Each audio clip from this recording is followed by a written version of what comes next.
नमस्कार। पश्चिम बंगाल के आदरणीय मुख्यमंत्री सुश्री ममता जी, केंद्रीय मंत्रिमंडल में मेरे सहयोगी मनसुख मांडविया जी, सुभाष सरकार जी, शांतनु ठाकुर जी, जॉन बरला जी, नीतीश प्रामाणिक जी, नेता प्रतिपक्ष शुभेंदु अधिकारी जी, सीएनसीआई कोलकाता की गवर्निंग बॉडी के सदस्यगण, हेल्थ सेक्टर से जुड़े सभी कर्मठ साथी, अन्य महानुभाव, देवी और सज्जनों, देश के हर नागरिक तक उत्तम स्वास्थ्य सुविधाएं पहुंचाने के राष्ट्रीय संकल्पों को मजबूत करते हुए आज हमने एक और कदम बढ़ाया है। चितरंजन नेशनल कैंसर इंस्टीट्यूट का ये दूसरा कैंपस पश्चिम बंगाल के अनेकों नागरिकों के लिए बड़ी सुविधा लेकर आया है। इससे विशेष रूप से उन गरीब, उन मध्यम वर्ग परिवारों को बहुत राहत मिलेगी जिनका कोई अपना कैंसर से मुकाबला कर रहा है। कैंसर से जुड़ा इलाज, इससे जुड़ी सर्जरी और थेरेपी अब कोलकाता के इस आधुनिक अस्पताल की वजह से भी और सुलभ हो जाएगी। साथियों, आज ही देश ने एक और महत्वपूर्ण पड़ाव को पार किया है। साल की शुरुआत देश ने 15 से 18 साल की उम्र के बच्चों के लिए वैक्सीनेशन से की थी। वहीं आज साल के पहले महीने के पहले हफ्ते में Bharat 150 crore 1.5 billion vaccine doses का ऐतिहासिक मुकाम भी हासिल कर रहा है। 150 करोड़ वैक्सीन डोज, वो भी एक साल से कम समय में। ये आंकड़ों के हिसाब से बहुत बड़ी संख्या है। दुनिया के ज्यादातर बड़े बड़े देशों के लिए भी ये किसी आश्चर्य से कम नहीं है, लेकिन भारत के लिए ये 130 करोड़ देशवासियों के सामर्थ्य का प्रतीक है। भारत के लिए ये एक नई इच्छा शक्ति का प्रतीक है जो असंभव को संभव करने के लिए कुछ भी कर गुजरने का हौसला रखती है। भारत के लिए ये प्रतीक है आत्मविश्वास का, ये प्रतीक है आत्मनिर्भरता का, ये प्रतीक है आत्मगौरव का। मैं आज इस अवसर पर सभी देशवासियों को बधाई देता हूं। साथियों, कोरोना के खिलाफ लड़ाई में हमारा ये वैक्सीनेशन प्रोग्राम उतना ही महत्वपूर्ण है जितना खतरनाक ये भेष बदलने वाला कोरोना वायरस है। आज एक बार फिर दुनिया कोरोना के नए ओमिक्रॉन वेरिएंट का सामना कर रही है। हमारे देश में भी इस नए वेरिएंट के कारण केसेस तेजी से बढ़ रहे हैं। इसलिए 150 करोड़ वैक्सीन डोज का यह सुरक्षा कवच हमारे लिए बहुत महत्वपूर्ण हो जाता है। आज भारत की वयस्क जनसंख्या में से 90% से ज्यादा लोगों को वैक्सीन की एक डोज लग चुकी है। सिर्फ 5 दिन के भीतर ही 1.5 करोड़ से ज्यादा बच्चों को भी वैक्सीन की डोज लगाई जा चुकी है। ये उपलब्धि पूरे देश की है, हर सरकार की है। मैं विशेष रूप से इस उपलब्धि के लिए देश के वैज्ञानिकों का, वैक्सीन मैन्युफैक्चरर्स का, हमारे हेल्थ सेक्टर से जुड़े साथियों का बहुत बहुत धन्यवाद करता हूं। सबके प्रयासों से ही देश ने उस संकल्प को शिखर तक पहुंचाया है जिसकी शुरुआत हमने शून्य से की थी। साथियों, 100 साल की सबसे बड़ी महामारी से मुकाबले में सबका प्रयास की भावना ही देश को मजबूती दे रही है।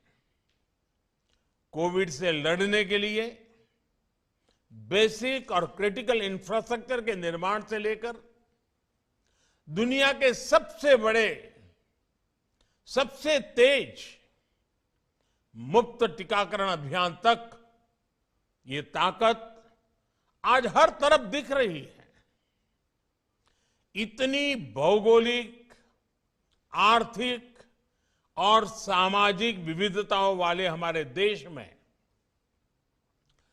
टेस्टिंग से लेकर टीकाकरण का इतना बड़ा इंफ्रास्ट्रक्चर जिस तेजी से के साथ हमने विकसित किया है, वो पूरी दुनिया के लिए एक उदाहरण बन रहा है।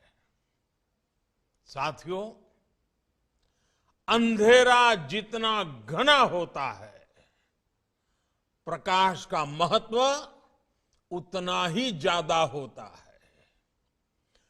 चुनौतियां जितनी बड़ी होती हैं, हौसला उतना ही महत्वपूर्ण हो जाता है और लड़ाई जितनी कठिन हो, अस्त्र शस्त्र उतने ही जरूरी हो जाते हैं। सरकार द्वारा अब तक पश्चिम बंगाल को भी कोरोना वैक्सीन की करीब करीब 11 करोड़ डोज मुफ्त मुहैया कराई जा चुकी है। बंगाल को 1,500 से अधिक वेंटिलेटर, 9,000 से ज्यादा नए ऑक्सीजन सिलेंडर भी दिए गए हैं। 49 पीएसए नए ऑक्सीजन प्लांट्स ने भी काम करना शुरू कर दिया है। ये कोरोना से मुकाबले में पश्चिम बंगाल के लोगों की मदद करेंगे। साथियों, चित्तरंजन नेशनल कैंसर इंस्टीट्यूट के कैंपस में लगी देशबंधु चित्तरंजन दास जी और महर्षि सुश्रुत की प्रतिमाएं तो हम सभी के लिए बहुत बड़ी प्रेरणा है। देशबंधु जी कहते थे, मैं इस देश में बार बार जन्म लेना चाहता हूं ताकि मैं इस देश के लिए जी सकूं, इसके लिए काम कर सकूं। महर्षि सुश्रुत स्वास्थ्य के क्षेत्र में पुरातन भारतीय ज्ञान के प्रतिबिंब रहे। ऐसी प्रेरणाओं से बीते वर्षों में देशवासियों के स्वास्थ्य से जुड़े संपूर्ण समाधानों के लिए होलिस्टिक तरीके से काम हुआ है। सबका प्रयास की भावना से आज देश के हेल्थ इंफ्रा को, हेल्थ प्लानिंग को इंटीग्रेटेड करने का, राष्ट्रीय संकल्पों से जोड़ने का काम तेजी से हो रहा है। हम हेल्थ सेक्टर में आज जो चुनौतियां हैं, उनसे निपटने के साथ साथ भविष्य को सुरक्षित बनाने के लिए भी निरंतर काम में जुटे हैं। वो वजह है जो बीमारियों का कारण बनती हैं, उन्हें दूर करने का प्रयास हो रहा है। बीमार होने की स्थिति में इलाज सस्ता और सुलभ हो, इस पर हमारी सरकार का ध्यान है। और उसके साथ ही डॉक्टर और मेडिकल इंफ्रा की कैपेसिटी का विस्तार करके स्वास्थ्य सेवाओं को बेहतर बनाया जा रहा है। साथियों, इसलिए अपने हेल्थ सेक्टर को ट्रांसफॉर्म करने के लिए देश आज preventive health, affordable health care, supply side intervention और मिशन मोड अभियानों को गति दे रहा है। प्रिवेंटिव हेल्थ केयर को yoga, Ayurveda, fit India movement, universal immunisation जैसे माध्यमों से प्रोत्साहित किया जा रहा है। स्वच्छ भारत मिशन और हर घर जल जैसी राष्ट्रीय योजनाओं से गांव और गरीब परिवारों को अनेक बीमारियों से बचाने में मदद मिल रही है। आर्सेनिक और दूसरे चरणों से जो पानी प्रदूषित होता है, देश के अनेक राज्यों में कैंसर का भी एक बड़ा कारण है। हर घर जल अभियान के इसके द्वारा इस समस्या के समाधान में बहुत मदद मिल रही है। साथियों, लंबे समय तक हमारे यहां गरीब और निम्न मध्यम वर्ग स्वास्थ्य सुविधाओं से इसलिए वंचित रहे क्योंकि या तो इलाज सुलभ ही नहीं था या बहुत महंगा था। गरीब अगर गंभीर बीमारी से ग्रसित होता था तो उसके पास दो ही विकल्प थे, या तो वो कर्ज ले, अपना घर या जमीन बेचे, या फिर इलाज का विचार ही टाल दे। कैंसर की बीमारी तो ऐसी है जिसका नाम सुनते ही गरीब और मध्यम वर्ग हिम्मत हारने लगता है। गरीब को इसी कुचक्र, इसी चिंता से बाहर निकालने के लिए देश सस्ते और सुलभ के लिए निरंतर कदम उठा रहा है। बीते सालों में कैंसर के इलाज के लिए जरूरी दवाओं की कीमत में काफी कमी की गई है। अभी मनसुख भाई इसका विस्तार से बता भी रहे थे। पश्चिम बंगाल सहित पूरे देश में जो 8,000 से ज्यादा जन औषधि केंद्र स्थापित किए गए हैं, उनमें बहुत सस्ते दाम पर दवाइयां और सर्जिकल सामान दिए जा रहे हैं। इन स्टोर्स पर कैंसर की भी 50 से अधिक दवाइयां बहुत कम कीमत पर उपलब्ध है। कैंसर की सस्ती दवाओं को उपलब्ध कराने के लिए विशेष अमृत स्टोर भी देश भर में चल रहे हैं। सरकार का यही सेवा भाव, यही संवेदनशीलता गरीबों को सस्ता इलाज सुनिश्चित करने में मदद कर रहा है। सरकार ने 500 से ज्यादा दवाइयों की जो कीमत नियंत्रित की है, वो भी मरीजों के हर साल 3,000 करोड़ रुपए से भी ज्यादा रकम बचा रही है। नागरिकों के पैसे बच रहे हैं। कोरोनरी स्टेंट्स की कीमत तो फिक्स किए जाने की वजह से हार्ट के मरीजों के हर साल 4,500 करोड़ रुपए से ज्यादा बच रहे हैं। सरकार ने नी इम्प्लांट्स की कीमत कम करने का जो निर्णय किया, उसका विशेष लाभ हमारे सीनियर सिटीजन्स को, हमारे बुजुर्ग माताओं बहनों को, पुरुषों को उसका लाभ हुआ है। इस वजह से बुजुर्ग मरीजों से 1,500 करोड़ रुपया हर वर्ष बच रहे हैं। सरकार जो प्रधानमंत्री नेशनल डायलिसिस प्रोग्राम चला रही है, उसकी मदद से 12 लाख गरीब मरीजों को मुफ्त डायलिसिस की सुविधा मिली है।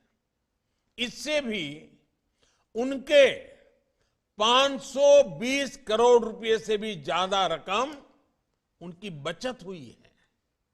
साथियों, आयुष्मान भारत योजना आज एफोर्डेबल और इंक्लूसिव हेल्थ केयर के मामले में एक ग्लोबल बेंचमार्क बन रही है। पीएम जय के तहत देश भर में 2 करोड़ 60 लाख से ज्यादा मरीज अस्पतालों में अपना मुफ्त इलाज करा चुके हैं। अनुमान है कि अगर ये योजना नहीं होती तो इन्हीं मरीजों के अपने इलाज पर 50 से 60 हजार करोड़ रुपए खर्च करने पड़ते। साथियों, आयुष्मान भारत का लाभ 17 लाख से ज्यादा कैंसर के मरीजों को भी हुआ है। चाहे कीमोथेरेपी हो, रेडियोथेरेपी हो या फिर सर्जरी, इन मरीजों को अस्पताल में हर सुविधा मुफ्त मिली है। कल्पना कीजिए, सरकार के ये प्रयास नहीं होते तो कितने गरीबों का जीवन संकट में फंस जाता या कितने परिवार कर्ज के कुचक्र में फंस जाते। साथियों, आयुष्मान भारत सिर्फ मुफ्त इलाज का माध्यम पर नहीं है, बल्कि अर्ली डिटेक्शंस, अर्ली ट्रीटमेंट, इसमें भी बहुत कारगर सिद्ध हो रही है। ये कैंसर जैसी सभी गंभीर बीमारियों के लिए बहुत आवश्यक है, वरना हमारे यहां तो ज्यादातर मामलों में कैंसर का पता लास्ट स्टेज में ही चलता था, जब बीमारी लाइलाज हो जाती थी। इसी समस्या को दूर करने के लिए 30 वर्ष से अधिक आयु के साथियों में डायबिटीज, हाइपरटेंशन और कैंसर की स्क्रीनिंग पर बल दिया जा रहा है।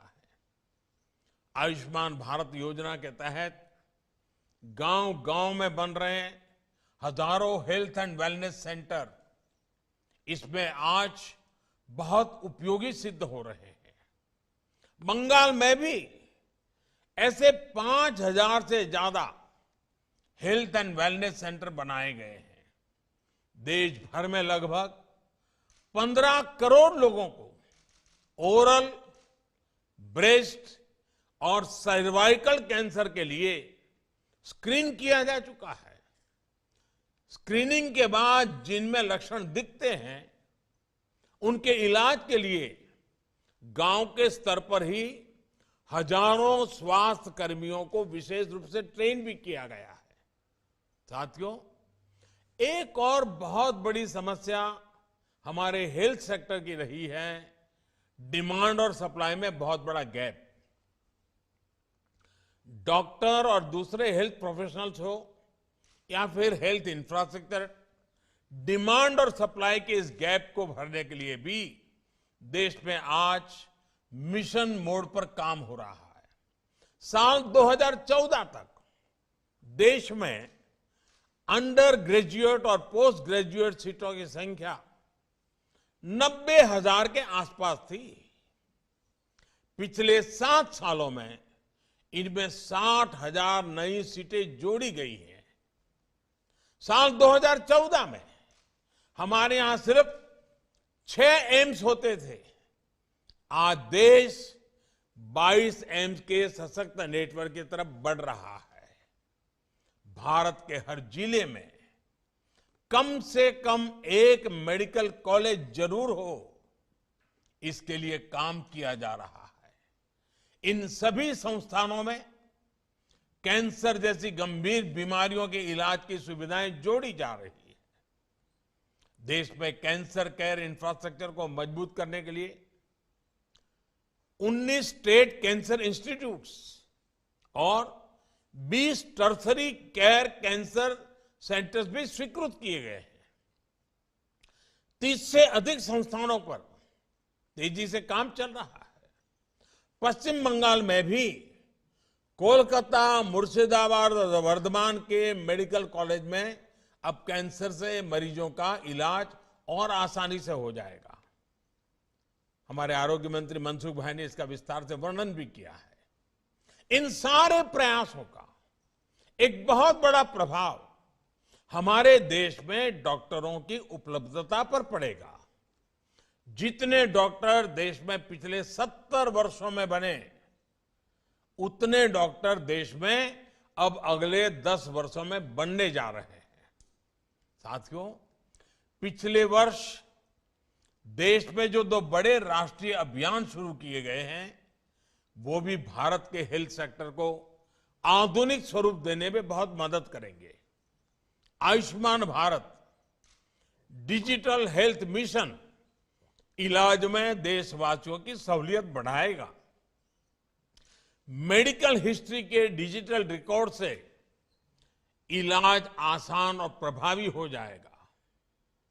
छोटी छोटी बीमारियों के लिए अस्पताल के चक्कर का झंझट कम होगा और इलाज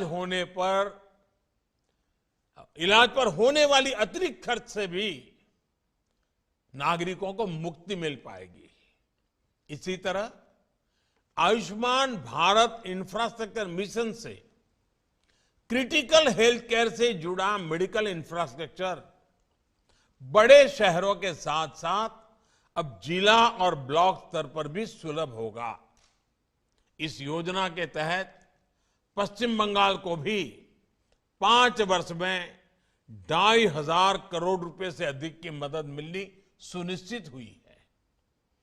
इससे पूरे राज्य में सैकड़ों हेल्थ सब सेंटर्स बनेंगे। लगभग 1,000 शहरी health and wellness centre operational होंगे। दर्जनों district integrated public health lab बनेगी और जिला अस्पतालों में सैकड़ों क्रिटिकल केयर बेड्स की नई कैपेसिटी तैयार होगी। ऐसे प्रयासों से हम भविष्य में कोरोना जैसी महामारी से और बेहतर तरीके से निपट पाएंगे। भारत को स्वस्थ और समर्थ बनाने का ये अभियान ऐसे ही जारी रहेगा।